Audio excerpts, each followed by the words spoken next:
तो आज का नमस्कार सभी को। आज का हमारा टॉपिक है फ़िटनेस यानी कि हेल्थ। यानी 2 चीज़ें होती हैं, एक होती है फिट, एक होता है हेल्दी। हेल्दी मतलब हम उसको बोलते हैं जिससे शरीर में कोई बीमारी नहीं है। बट अगर हम फ़िटनेस की बात करें, तो फिट किसको बोलेंगे आप? फ़िटनेस के लिए आपको मैं कुछ बातें बता देता हूँ, अगर आपके अंदर वो बातें हैं तो आप अपने आप को फिट बोल सकते हैं। जैसे कि अगर आप किसी को फिट बोलना है तो उसमें कम से कम 5 चीज़ें मतलब आयाम में उसको तोलना ज़रूरी है। पहला है कार्डियोवैस्कुलर एंड्योरेंस, यानी कि आपके जो हार्ट और फेफड़ों की जो क्षमता है, लंग्स की कैपेसिटी है, वो प्रोलॉन्ग ऑक्सीजन की उपस्थिति में कितने समय तक किसी भी कार्य को करने में आपका साथ दे सकते हैं। दूसरा आता है मस्कुलर एंड्योरेंस।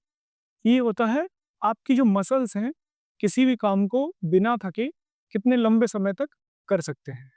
और तीसरा तीसरा आता है मस्कुलोस्केलेटल एंड्योरेंस, यानी कि आपका जो ये कंकाल है, इसकी क्षमता यानी तंत्रिका तंत्र कंकाल बोलते हैं हमें उसकी, जो मतलब तंत्र है हमारे, ये एक साथ में कितनी पावर जनरेट कर सकता है, उसको मस्कुलोस्केलेटल एंडोलेंस बोलते हैं।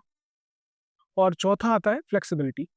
फ्लेक्सिबिलिटी का जो बेसिक अगर हम मैं आपको मतलब बताना चाहूँ तो वो ऐसे होगा जैसे कि आपके जॉइंट्स के अराउंड जो आपकी मसल की जो मतलब लचीलापन है, वो कितना है, किसी भी गति उनकी गति कैसी है, आप क्रम्स तो नहीं आते, ये आता है फ्लेक्सिबिलिटी के अंदर।